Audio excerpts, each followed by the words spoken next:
India Dastak news में आप सभी का स्वागत है। आज हम बात करेंगे सिंगिंग की, इसलिए क्योंकि पूरे देश नहीं विदेशों तक में सिंगिंग एक लाइफ और जो ज़िंदगी का एक हिस्सा है। सिंगिंग का वो एक जरिया जो आदमी के जीवन के अंदर एक इस तरीके से घुल चुका है कि हर चीज़ की शुरुआत सिंगिंग से होती है। आज हमारे साथ खास चर्चा में हमारे साथ मौजूद हैं केपी सक्सेना जी, जो कि पूर्व में न्यायाधीश थे, एक राइटर हैं और एक अच्छे ही सिंगर हैं, जिन्होंने अपनी सिंगिंग और राइटर के जरिए आज राजस्थान का नाम भी चर्चा में लाए वो।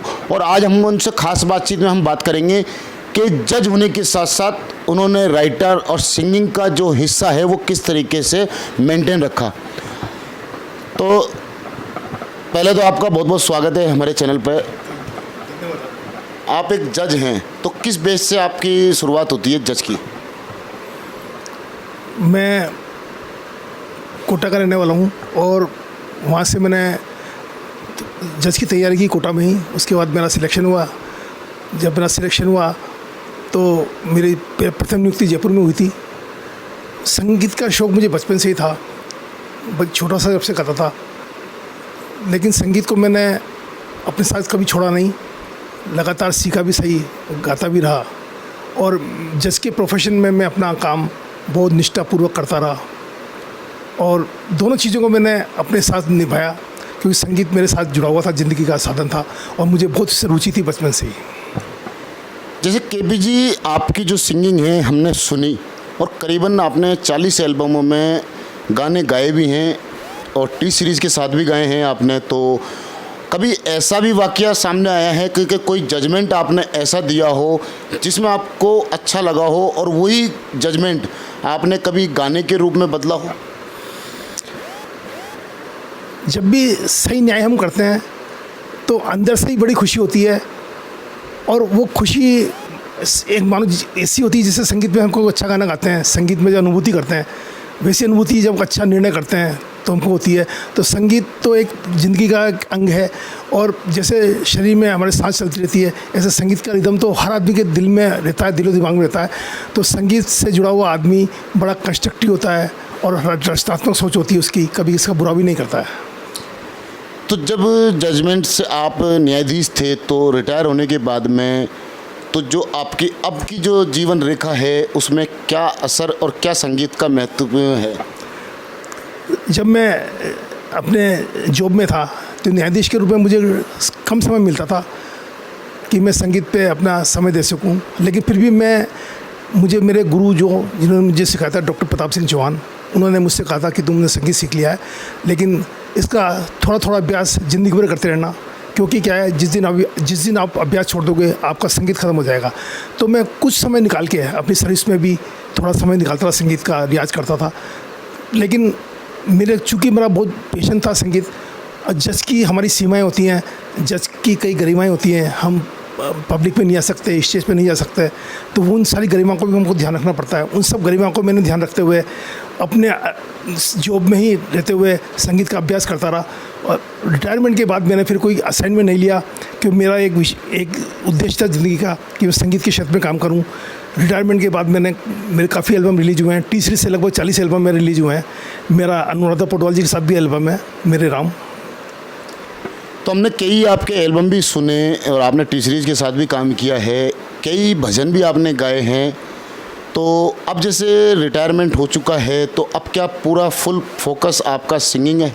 जी, आजकल मैंने पूरा संगीत को समर्पित कर रखा है।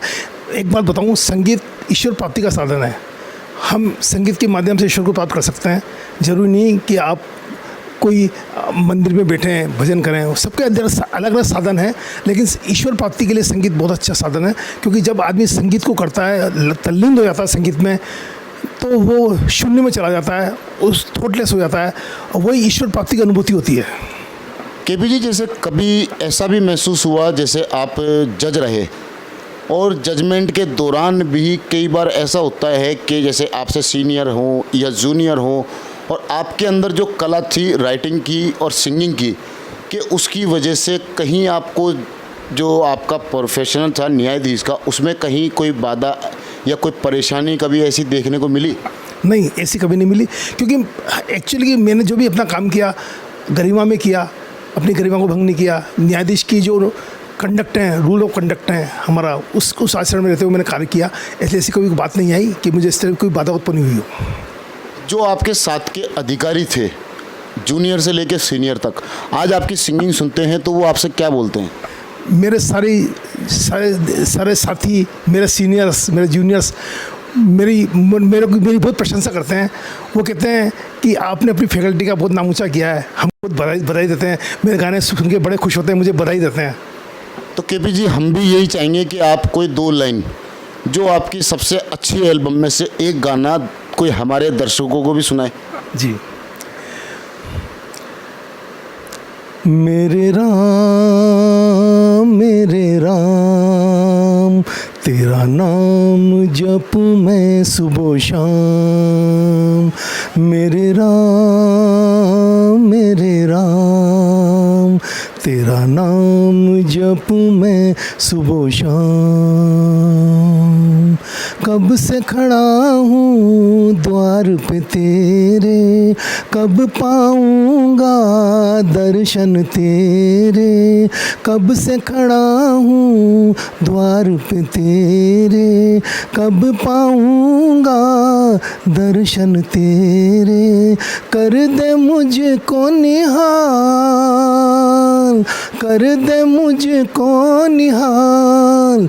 मेरे राम तेरा नाम जपूं मैं सुबह शाम। मेरे राम तेरा नाम जपूं मैं सुबह शाम। बहुत ही शानदार, बहुत ही अद्भुत आवाज़ के साथ में आपने जो जिस तरीके, अच्छा ये गाना जो है, ये भजन जो है, ये आपका ही लिखा है? हाँ, ये मेरा लिखा हुआ है, ये मेरा ही लिखा हुआ है और मेरे द्वारा ही गाया गया है। क्या बात है, लिखा भी आपने, गाया भी आपने। तो ये टी सीरीज़ की परसेंट है? हाँ, ये टी सीरीज में है गाना, T series, G T series album में है।